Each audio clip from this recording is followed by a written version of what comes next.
नसू एक औरतनुमा आदमी था, बारीक आवाज़, बारीक दाढ़ी और नाजुक इंदाम व मर्द। वो अपनी ज़ाहरी शक्ल सूरत से फ़ायदा उठाते हुए ज़नाना हमाम में औरतों का मसाज करता और महर उतारता था। कोई भी उसकी हकीकत नहीं जानता था, सभी उसे औरत समझते थे। यह तरीका इसके लिए ज़रिया मुआश भी था और औरतों के जिस्म से लज्जत भी लेता था। कई बार ज़मीर के मलामत करने पर इसने इस काम से तौबा भी कर ली, लेकिन हमेशा तौबा तोड़ता रहा। एक दिन बादशाह की बेटी हमाम गई। हमाम और मसाज करने के बाद पता चला कि इसका गिरा बहा गोहर यानी मोती या हीरा खो गया है। बादशाह की बेटी ने हुक्म दिया कि सबकी तलाशी ली जाए। सबकी तलाशी ली गई, हीरा नहीं मिला। नुसरसवाई के डर से एक जगह छुप गया।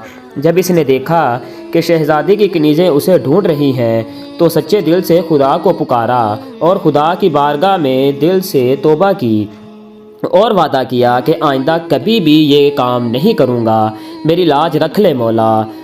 दुआ मांग ही रहा था कि अचानक बाहर से आवाज़ आई कि नसू को छोड़ दो, हीरा मिल गया है।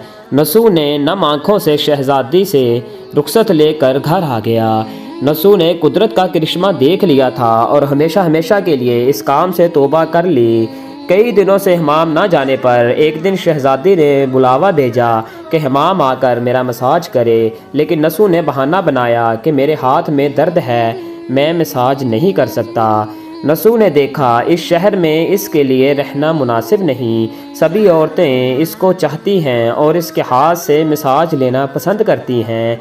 जितना भी गलत तरीके से माल कमाया था सब गरीबों में बांट दिया और शहर से कई मील दूर निकल गया और एक पहाड़ी पर डेरा डालकर अल्लाह की इबादत में मशगूल हो गया।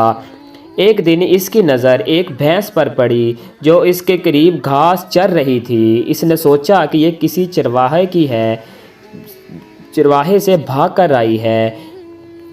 जब तक इसका मालिक ना आ जाए तब तक मैं इसकी देखभाल कर लेता हूँ। लिहाजा इसकी देखभाल करने लगा। कुछ दिन बाद एक तजारती काफ़िला रास्ता भूल कर इधर आ गया जो सारे प्यास की शिद्दत से निढाल थे। उसने नसू से पानी मांगा। नसू ने सबको भैंस का दूध पिलाया और सबको सिराब कर दिया। काफ़िले वालों ने नसू से शहर जाने का रास्ता पूछा। नसू ने उनकी आसान और नज़दीकी रास्ता दिखाया। नसू के इखलाक से मुतासिर होकर ताजरों ने जाते हुए उसे बहुत सारा माल बतौर तोहफ़ा दिया। नसू ने इन पैसों से वहाँ कौआ खुदवा दिया। आहिस्ता आहिस्ता वहाँ लोग बसने लगे और इमारतें बनने लगी। वहाँ के लोग नसू को बड़ी इज़्ज़त और एहतराम की निगाह से देखते थे। रफ्ता रफ्ता नसू की नेकी के चर्चे बादशाह तक जा पहुँचे। बादशाह के दिल में नसू से मिलने का इश्तियाक पैदा हुआ। इसने नसू को पैगाम भेजा कि बादशाह आपसे मिलना चाहते हैं, मेहरबानी करके दरबार तशरीफ़ ले आएं। जब नसू को पैगाम मिला तो इसने मिलने की तलब की और बढ़ गई। बादशाह ने कहा अगर नसू नहीं आ सकते तो मैं खुद इसके पास चला जाऊंगा। जब बादशाह नसू के इलाके में दाखिल हुआ, खुदा की तरफ से मलकुल मौत को हुक्म हुआ कि बादशाह की रूह कब्ज़ कर ले।